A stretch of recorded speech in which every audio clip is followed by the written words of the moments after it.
Hello and welcome a new episode of Zeitgenossen.Online, and my guest today is Parag Khanna. Hello, Parag.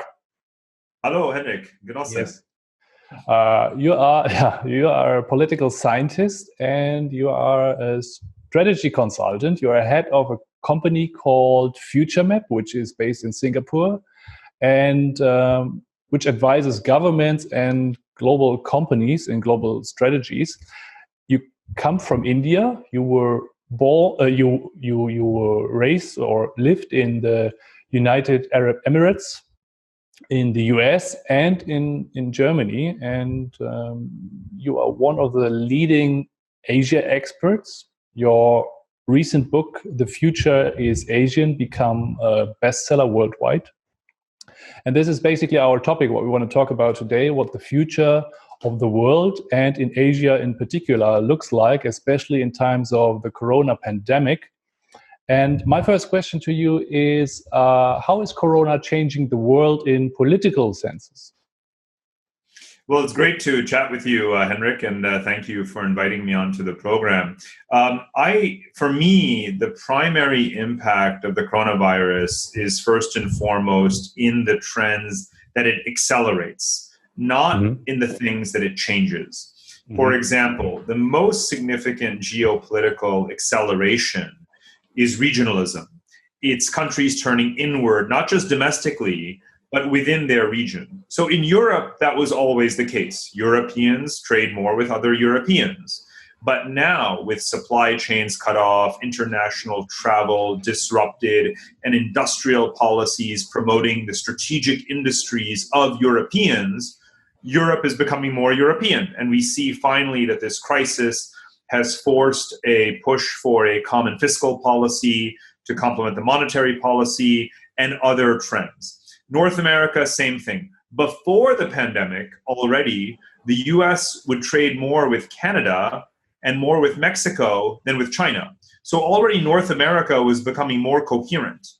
And Asia, for the last 30 years, but particularly the last 10 years, now trades more within Asia. And we don't know, Henrik, when we will have transcontinental travel again, when there will be any trust to have global supply chains and things like this. So the world will become ever more regional. So you have a North American system, a European system, and an Asian system. Now, the Asian system is way more complicated than the North American or the European systems, because Asia is the most heterogeneous, diverse, populous, and conflictual region of the entire world.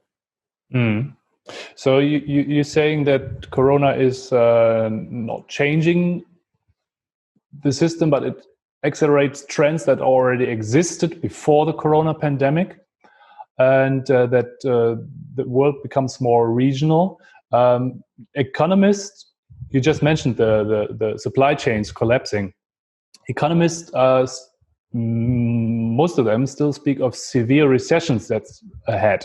Will it remain supposedly harmless, or will it even end up in a worldwide depression? What's your opinion on that matter? Well, statistically speaking, you can refer to a global depression or certainly a global recession for a potentially prolonged period of time, but the severity differs depending on the country. So China is back to growth, right? A number of Asian economies are still growing and will still grow at 4 to 5% this year. Whereas, of course, no Western economy is going to grow this year. The UK economy is contracted by something like 20%, some crazy amount. So we have a multi-speed, just as we were just discussing, we have a multipolar and multi-regional world. That also means we don't really have a global economy.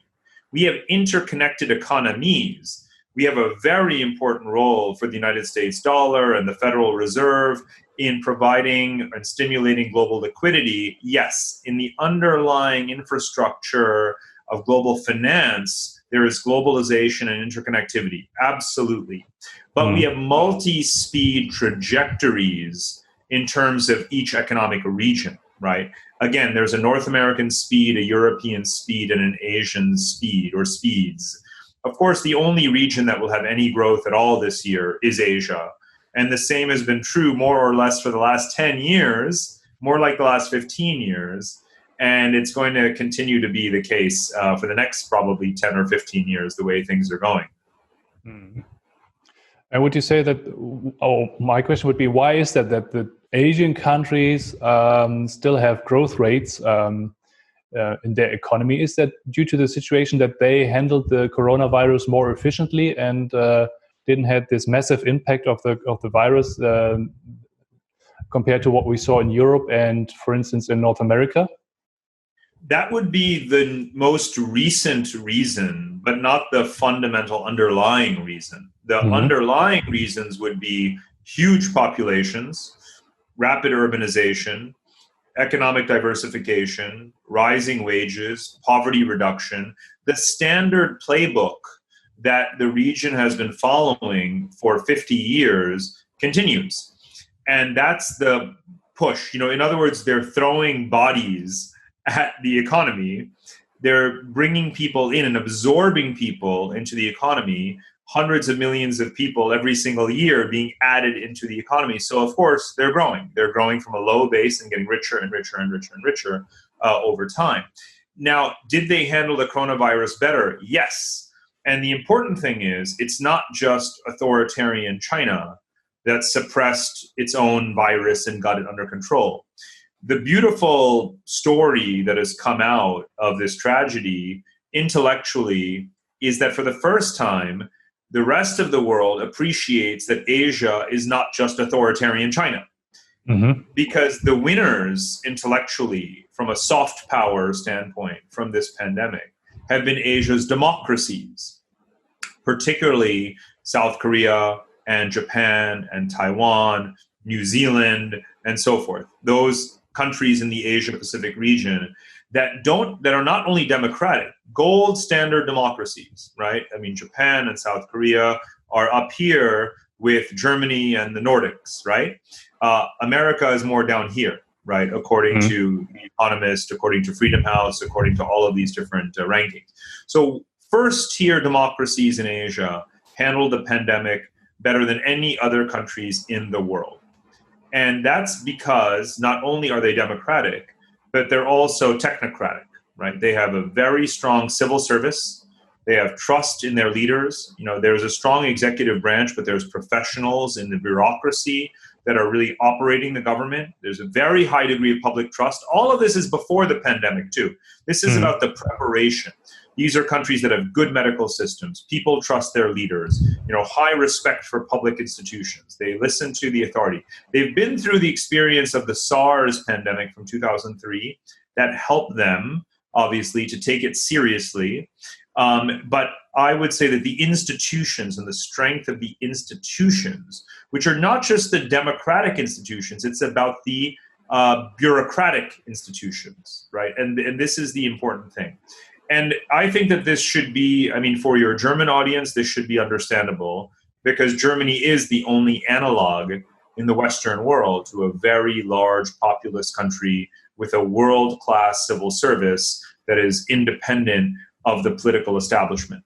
You just said that Asia is not equal to China, and that's one thing I observed in your books and in your interviews and so on, that you repeatedly highlight this fact that Asia is more than just China, and that there are several other countries in China that are growing and are becoming independent or are independent nations, trading and contributing to the world economy. We come back to this in a moment, but you were saying also in this answer regarding the growth of Asian states and that they get getting richer and richer. I stumbled upon an interesting fact the other day, and the article was about the fortune of America's super rich and their increased income during the corona pandemic, during the first quarter of 2020. And according to the Institute for Policy Studies, the net wealth of America's extremely wealthy elite has risen by $282 billion in just 23 days. Whereas you mentioned it already, the economy is expected to decrease by roughly, I think the World Trade Organization said the other day, 32% or so. What does this reveal about our system that we live in?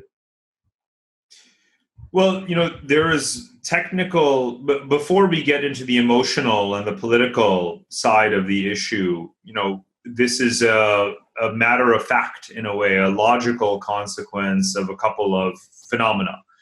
Financial globalization and capitalism, the fact that some sectors of the economy become more valuable at a time like this. So, Jeff Bezos alone represents maybe 20 or 30 billion of that increase in wealth, and Mark Zuckerberg and so forth. So if you are in digital services and e-commerce and the whole world suddenly must use these things, the value of those companies will go up. It's a logical, factual thing. Then there's the fact that in financial markets, you have a flight to safety, as it's known, right? People saying, oh my goodness, what do I do with my money? I have to invest it in something. And the stock market is, going down in some areas, but strengthening in others. So I just put my money there and see what happens, right? And yes, there is something of a divorce between financial markets and the so-called real economy. But the purpose of the stock market is not to reflect the real economy. The purpose of the stock market is for companies to raise money from the public sector and from citizens and investors. And it reflects itself. So that's why it's happened. What does it say? I mean, we know the same thing, Henrik, happened between 2008 and 2009. In the year 2009, which is now 11 years ago, more millionaires and billionaires were created in a single year than ever in history. Because when the stock market hit bottom, they took their money and they bought up, and they rode it all the way. They rode it all the way up over the subsequent 10 years. So this is not new, right? This is making more extreme the disparities that have already existed for a long time. I described America as second world in my first book called The Second World. And that was a book about emerging markets. But those characteristics of extreme income disparity, a plutocratic economic structure, large wealth-poor gap, but declining average or median standards of living, these were visible in the early 2000s, right? In the 1990s and early 2000s, which is when I was collecting the data from. So, again, this is a long-standing phenomenon in the United States. But you and I should emphasize that America is not the world. America is not even the West. America is America. America does not represent Western civilization. It certainly doesn't represent the planet Earth. Also, again, going back 15 years, I remember I explicitly said in that first book, I said, no German or Japanese person who was in the middle of the pack, median citizen of Germany, would ever want to voluntarily live in America for the purpose of improving their average standard of living, right? It would be a very bad bargain for a German or a Japanese person to move to America, right? And so that's not new, right? That's the way it's been for a long time. Do you think that the coronavirus will have negative effects on Asia, or especially in China? I think, for instance, Trump using it for his campaign at the moment, that he always talks about this Wuhan virus, and he is in a way putting all Chinese in a box and saying, okay, it's coming from there. Those are this is the enemy. These are the bad people. Will this have like negative image effects on especially China? Well, the image of China was deteriorating prior to the pandemic. The pushback against China, the backlash against China for its geopolitical aggression, for its unfair trade practices, and for the debt traps that were affecting countries, developing countries that are participating in Belt and Road. All of these were visible for the last several years. The huge part of my Asia book is about the backlash against China. Yeah. And I wrote the book because I wanted people to understand that Asia is, as you said before, much bigger than China. And that these countries have an identity, they have a voice, and they are very, very suspicious of China.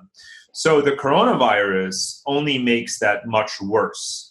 There is no trust of China. Nobody trusts China. No one wants to be like China. And to me, those are obvious statements. I live in Asia. I've been living here for about 7 or 8 years now. Those are blindingly obvious statements. And so to me, it's very strange when after the coronavirus, for a period of a few weeks or a month, people were saying that, oh, look, China is conducting this mask diplomacy and health diplomacy, and it's helping countries like Brazil and Italy and South Africa. It's winning the public relations war. And I was just shaking my head, and I said, what planet do you live on? Because on the planet Earth, the majority of human beings are Asians. The majority of those Asians live outside of China. The majority of them are China's neighbors. Mm-hmm. And almost none of them trust China at all. Mm-hmm. So for people in Washington or London or Milan or Rome or Sao Paulo to be saying things like, China's winning the global public relations battle, just shows what a divided psychological landscape we have in the world. Because I can tell you that what I am saying represents the majority of the human population, because the majority of the human population is non-Chinese Asians, right? Mm. So I know for a fact, very well how that constituency thinks. And none of those people will ever fall into a Chinese trap ever again. Mm. The Chinese trap, the theory that the virus could possibly have originated in laboratories in Wuhan, where it could have been deliberately produced or could have escaped unintentionally, is persistent among some people. Would you completely rule out this possibility? No, I won't rule it out, because I don't have the final factual information, I don't even spend time speculating on it. When something is proven, I will take it into consideration. Whatever the truth is, it does not change the fact that the truth was suppressed, whatever that truth is. Because the fact that we're debating or have to try to still figure out what happened means that the truth has been suppressed. That is, therefore, to me, the more important fact at this point in time. And that is why nobody trusts China. So to me, it comes back to this, again, the psychology rather than just the epidemiology. Am I curious? Am I interested to know the truth? Absolutely. But we know that conspiracy theories will take some time to be arbitrated. Mm. But nevertheless, you said nobody is trusting China. But for instance, the Western countries and Western companies have very, very got close with China in recent years. And I don't know, maybe the last decade or even longer. Were the Western companies, Western states, too naive when it comes to dealing with China? That, it's hard to generalize about that. Recently, quite a few Western diplomats and policymakers, intellectuals have been saying, we got China wrong, quote unquote, meaning we believe that with the rising foreign investment, with their joining the World Trade Organization, with their participation in the global economy and interdependence and supply chains, and giving them more voice in international institutions, they would adjust to the existing Western norms. Mm-hmm. And therefore, we were betrayed. Now, I'll be honest with you, I don't think that I was ever betrayed, because I never thought that would happen. So when those people say that we were wrong, I think they need to speak only for themselves. Anyone who's actually spent time in China and actually talked to Chinese people would never think for even a microsecond that China wanted to be part of and abide by and obey a Western hierarchical system. So I do not think that there is a generalizable we in that statement. So I and many, many others before me, older than me, scholars who I look up to, analysts, journalists, we're not nearly so naive as those people who happen to be making these statements now. China has had a vision for itself. The more important thing to remember, though, is just because China wants something, it doesn't mean that China will get that thing. And this is the important part, because the more ignorance there is about China, the more we have a linear view that China has a 100-year plan. The Chinese are thinking 5 steps ahead. The Chinese never make mistakes. The Chinese are outmaneuvering us. That's not true. Any civilization that thinks of itself as exceptional may have a vision. But I was in the United States military. I served in Iraq and Afghanistan. I can tell you firsthand that superpowers don't always get what they want, right? In fact, they very often fail miserably to achieve things that should be relatively straightforward. And the same is actually true of China. China is very often improvising. It miscalculates. It blunders quite a few things. It has an extremely poor understanding of many of its neighboring countries. And the backlash against China that is underway today, that again, I spent years, documenting, is very palpable. It's been there for a long time. And it's utterly predictable based on knowing these countries' history and the fact that they've been through colonialism, they've been through the Cold War, they have been suppressed, subjugated, cheated, used as pawns in geopolitical games, and they are not dumb enough to let that happen to them again a third time. There are leaders alive today in this region who remember colonialism and the Cold War and being manipulated. My parents remember this because we are Indian. So to think that China will get what it wants because China wants it, when it's surrounded by 14 countries that have histories of colonialism and subjugation and oppression, is absolutely fanciful. And again, it shows that the we in those statements that we make about ourselves in the West, that we does not refer to the whole West. That we refers to a set of people who want to speak in grandiose terms about the world, who want to boil history and geopolitics down to a simple formula, power transition, from one hegemon to the next hegemon, and this kind of thing, without any appreciation for the complexities of the real world. So what I get from your words is basically that also like superpowers like China are pursuing strategies like fake it until you make it, so to say, yeah? That is not always as planned as it seems. Well, it's not that they're faking it. China was forced to very rapidly assume geographically far-flung relationships and supply chains, because already by the early 2000s, it was the world's largest importer of commodities, the largest exporter of electronics, but it was still relatively weak militarily and geopolitically. So suddenly they had to start building infrastructure and railways and pipelines and shipping routes and buying ports and all of these things. But that's because of us, bringing them rapidly into the global economy. So it's not China's fault that it has had to do all of this outreach suddenly in South America, Africa, Middle East, everywhere. But now that China has become more confident, it has turned that defensive reaction into a more offensive strategy, saying, we now are the largest trade partner of 128 countries. We have to secure these supply chains. These countries are unstable and we have to have some kind of strategic relationship with them. We cannot trust the Americans to do this for us. So it's more complicated than having a 100-year plan, because, China was not strong enough to do any of the things that we see it doing today, just 10, 15 years ago. And a lot of it is almost by accident as a result of this global economic integration. So I do think that China has subversive designs on quite a few countries, but there is no way that in the year 1949, China thought that it would be Brazil's largest trading partner in the year 2003. There's no way that Mao Zedong was thinking this in 1949, right? Did he want China to be the greatest and most radiant civilization in the world by the year 2049? Yes, right? But to be honest with you, again, even the best laid plans can go awry. And the term that I started using last year is peak China. You have a peak of the Chinese population. You have enormous amount of debt.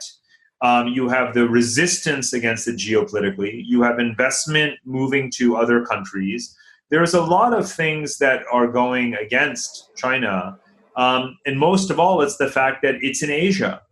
And to be one power in Asia, you have to be able to, again, manage these 14, 15, relationships with neighboring civilizations that have their own self-esteem, their own sense of centrality and exceptionalism that will absolutely not under any circumstances be dominated by you, meaning China.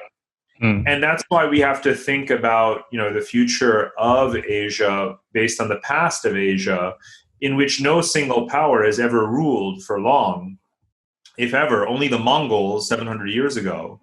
And interestingly, it was, of course, the Black Death, the plague, that splintered the Mongol Empire. And here again, we have a pandemic emerging from China, as the Black Death did as well.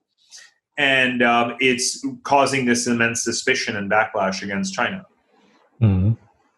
Parag, you have to explain me one thing, which I don't understand, because you just mentioned no one is trusting China. If I have a look on the human psyche, the individual psyche, foundation for each relationship is a foundation of trust, I think. And I think that this phenomenon could also be transferred to the collective psyche. And trade is some sort of relationship between humans and human interaction. So how is it possible that almost all states in this world, as you said before, have close trading relationships with China, and China is like one of the central production locations of this world and a big economic player, and everyone is dealing with China, but no one is trusting China? How could this happen? I like you, I also enjoy using anthropomorphisms, to explain international relations and to make it like interpersonal relations. But this is why it's interesting you mentioned trade. There's a saying that we have in kind of international economics, which is that trade is just like dating. And you may not trust the person you're dating. You may think they're cheating on you or whatever the case may be. Investment is like marriage, right? So trading is just a complementarity, right? It is almost unemotional. It's David Ricardo, right? It's specialization, it's comparative advantage, it's Chinese make cheap things. Let's buy it from them, we make a profit, and we sell it onward, right? And of course, it's a big market, so we want to access that market. It doesn't require any knowledge of the culture or other variables to explain why you would want to have good trade relations with China. Investment requires trust. And there you see a major breakdown, right? Because the Chinese steal intellectual property, they require a transfer of technology, these joint venture agreements, they don't have reciprocal opening of their market. Much of this is in the domain of investment as well as trade. So the measure of trust is not how much one trades. The measure of trust is how much you invest. And what is happening now, for example, is that the United States Congress is legislating that pension funds should not be allowed to invest in the Chinese market because we don't trust their accounting standards. We do not know if their companies are fraudulent or not. These are the metrics of trust, not whether or not you sell a Mercedes in China or not. It's, are you building your latest model of Mercedes with Chinese or not? And the answer to the former is yes. Of course, you want to sell your finished Mercedes in China. The answer to the latter is no. You do not trust them to protect your intellectual property. That's an interesting perspective. I've never thought about this, but it makes sense. You were just saying trading with China. Of course, you want that. I read an interview the other day in a newspaper, Die Zeit in Germany. I saw you already. You also wrote an article or a guest comment for this newspaper recently. However, there was a statement made by a CEO, and he said that, for instance, Europe should no longer trade with China, and rather should return to the US and increase and improve trading with the US in order to have like to form a proper opponent that is facing China. What do you think of such ideas? I think they're very superficial. They reflect a very poor understanding of the world economy.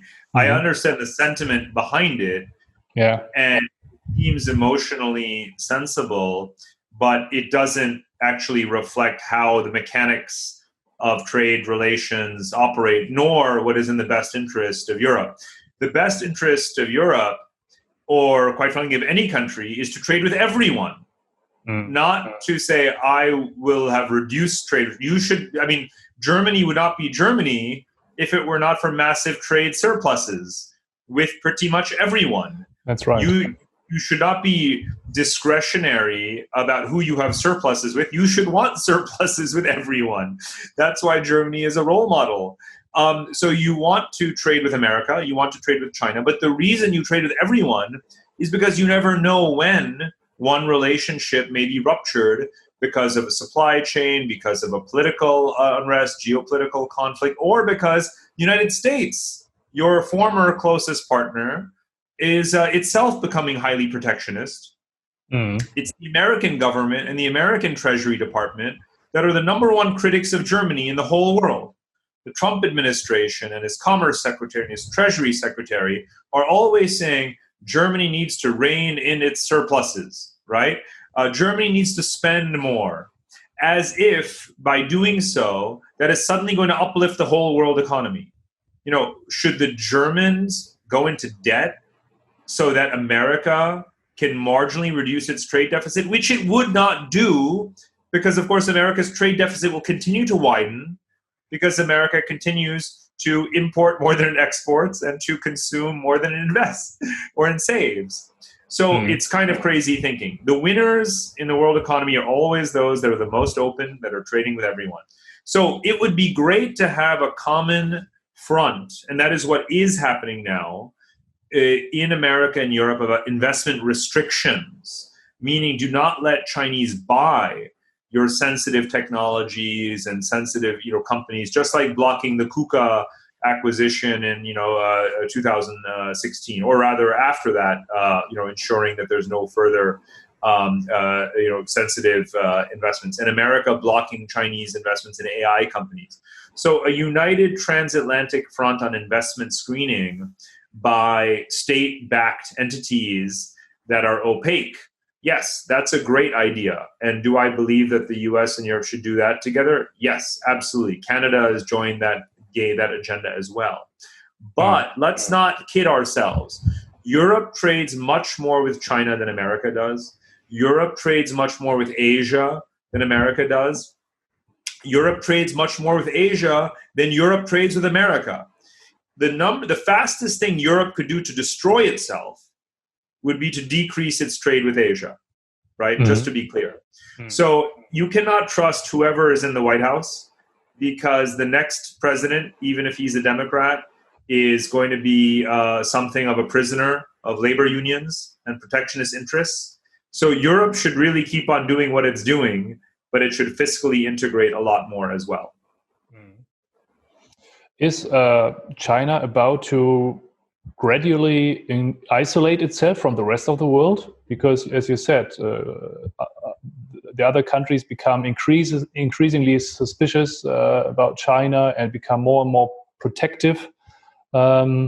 Is China at the end, is the strategy that China is pursuing not working out at the end? Well, again, China does not want to administratively govern the world like, a colonial power like the British Empire, right? It has no interest in colonization. It is what I've called a supply chain empire. This is how the Dutch empire functioned, not the Portuguese Empire, not the Spanish Empire, not the French Empire, not the British Empire. Those empires seized very large territories and ruled entire continents. By and large, the Dutch used their merchant naval fleet to access resources, and they were a supply chain empire. So to me, the role model for China is the Dutch. And the one thing that you can tell is that when China no longer needs resources from a certain country, it doesn't stay in that country and have lots of diplomats in that country and manipulate that country. It actually leaves that country because it doesn't care about ruling the world. It wants its supply chains to be secure. That's its number one priority. And so it's a different psychology. So when you ask, is China isolating itself? It's more a question of China will go where China is allowed to go. And the question is, in what countries can they reduce their reliance on China and get China out of their system? But remember that as of right now, that is a pipe dream, right? China is still the largest trading partner of most countries on Earth, right? And that's mutually beneficial, right? In many, many ways. So I think that we need to just think about it step by step by step. In which regions, in which cases, in which countries is there going to be less dependence on China, more self-reliance, and decoupling? But I think that China will still continue to play a very large role in the world economy, and it is the largest economy in the world. So I don't think that we should posit these all or nothing propositions. You know, China eats the world. China becomes number one. We all have to have the RMB as a reserve currency versus China is isolating. China retracts and retreats and retrenches, and we've isolated it. The goal is to, sort of sufficiently accommodate China while also pushing back on China. Getting cheap things from China is not always bad. Right? Selling things to China is not always bad. Having Chinese finance infrastructure across the new Silk Roads to Europe is not always bad. A lot of these things are very good, actually. But we have to be careful about who controls the infrastructure, who controls the supply chain, who profits most from the relationships, who controls the technology. And if we can have a middle ground on those issues, then the rise of China can still be managed peacefully. There are those who say that the crisis is being used politically as a vehicle to bring about the economic crisis, which was most economic experts believe is long overdue anyway. So in a controlled manner, so to say. How do you assess this thesis?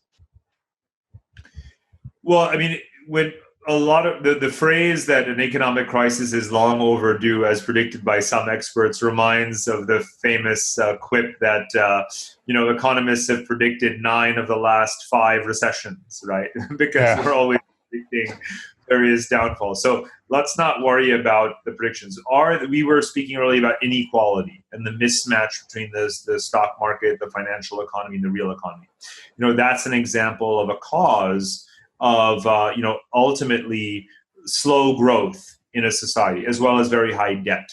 So these underlying factors of weakness in the broader health of the economy have been present in the United States. In Europe, in some ways, you could have higher growth in Europe, but because you don't have high immigration, you artificially suppress your growth potential because you have aging societies, very high entitlements, a lot of spending on pensions that is necessary, and not enough young people earning taxable income to pay for it all and to invest in the future.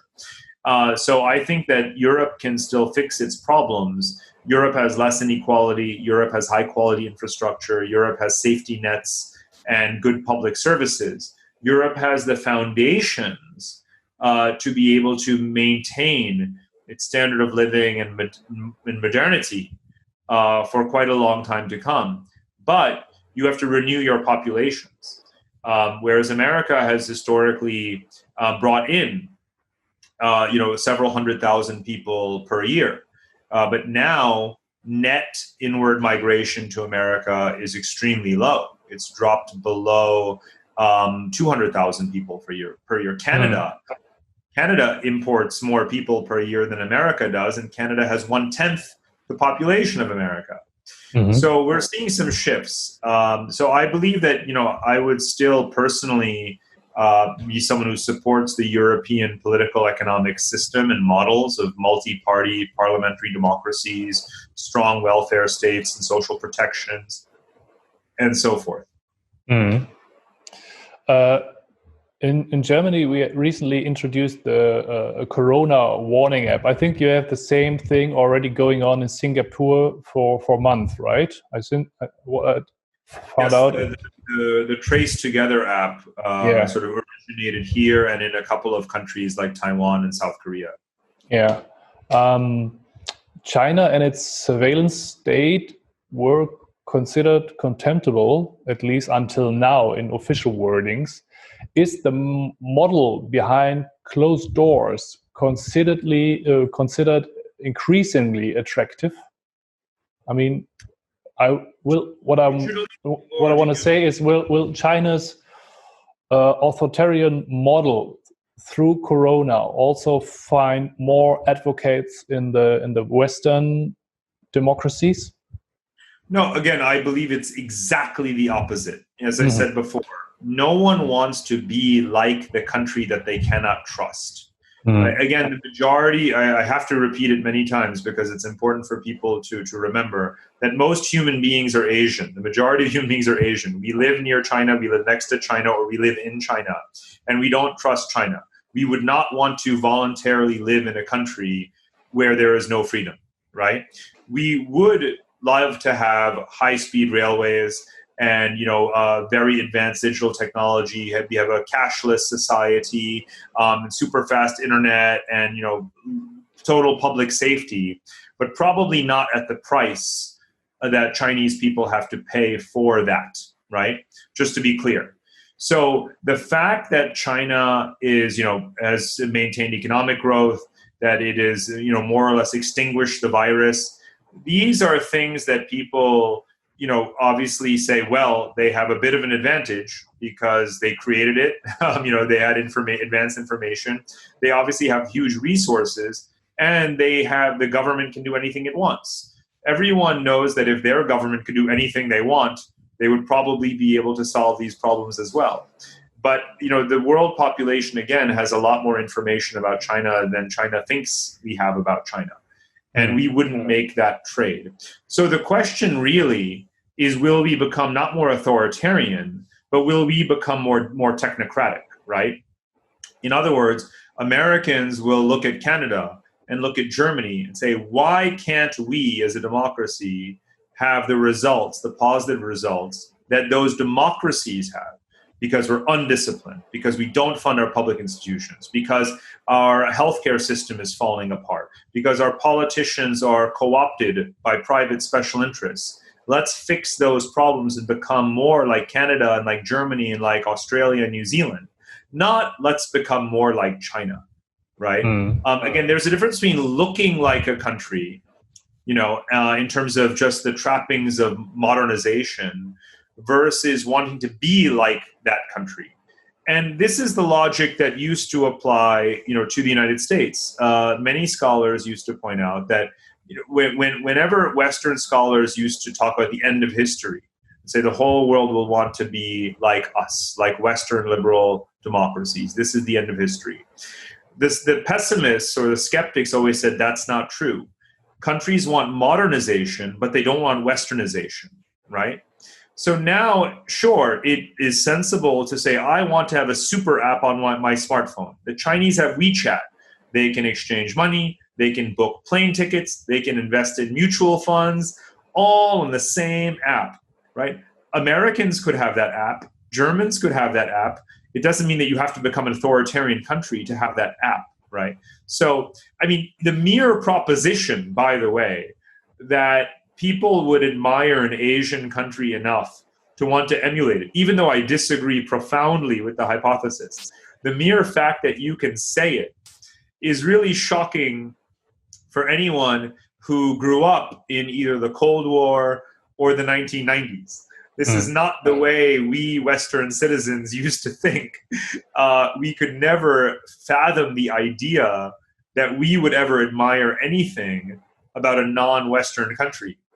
And here it's striking, you're positing the question that we in the West might actually want to admire and emulate an Eastern Asian authoritarian society. It's absolutely crazy what a 180-degree turn the question suggests. But my peace of mind comes from the fact that I profoundly disagree with the question, with the hypothesis, because again, nobody wants to be like China, just like nobody wants to be like America.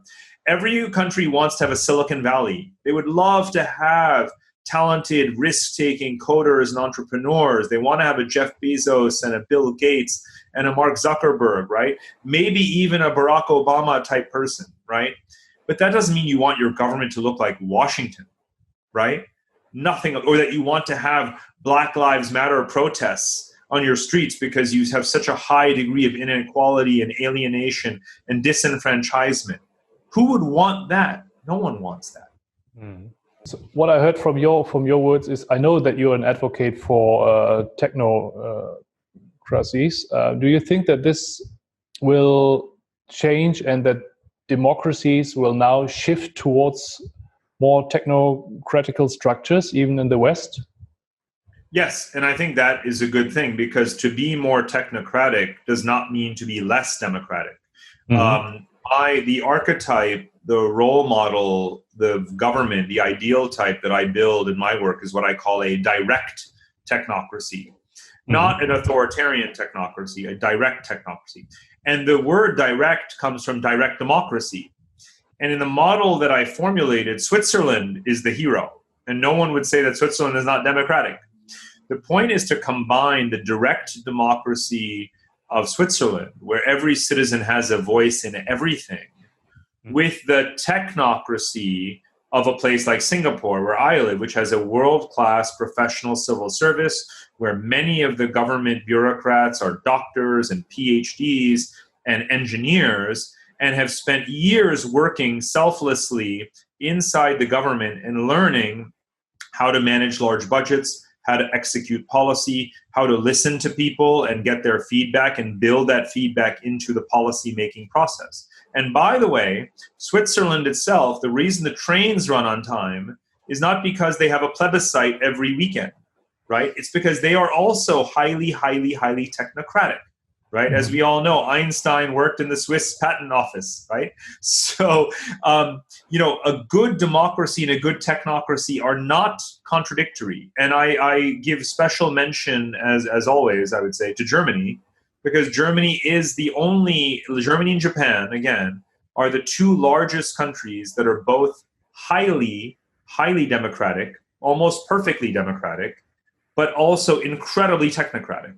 So it is perfectly plausible for large countries, large Western countries, large countries that have made, inexcusable mistakes in the managing of the coronavirus, like America, to become more technocratic without becoming less democratic. And America, let's bear in mind, 100 years ago, was highly technocratic. It was building these great modern government institutions as it had consolidated its power and became the world's largest economy and professionalized its bureaucracies. It's only in the last 30 years or so, 40 years, that the US has been dismantling this civil service, but Germany has not. Many Asian countries have not. So I think that, again, history teaches that failure, unfortunately, is sometimes the breaking point that forces us to learn. When we have suffered either a humiliating defeat in a war, or when we've had a revolution and total breakdown of order, that's when people and governments say enough is enough. We cannot be so corrupt. We cannot be so ineffective. We cannot be so illegitimate. And so we have to balance inputs, meaning democratic inputs, and outputs, meaning actual results. So my model of direct technocracy is simply a way of saying We need a better balance of inputs and outputs. And you need like the two ingredients. On the one side, you need direct democracy and decision-making by the population, more increased decision-making by the population. On the other side, you need like experts, scientists that providing the decision-making foundation, so to say, that are like that the experts are service suppliers towards the population, so to say. Is that, am I getting it right? Almost. First of all, on the democracy side, I believe that voting should be mandatory. I believe 100% voter turnout must be essential. I believe everyone age 16 and older should be required to vote. Otherwise, your political outcomes are not legitimate. If you have 40% of the population voting, you have a multi-party system, and these few votes are being distributed across a few parties, there is no legitimacy in that whatsoever. Right? Yeah. So that's number one. So I am clearly a believer that we need full democratic participation and enfranchisement. But let me correct the point about experts. There's lots of experts. Experts are a dime a dozen.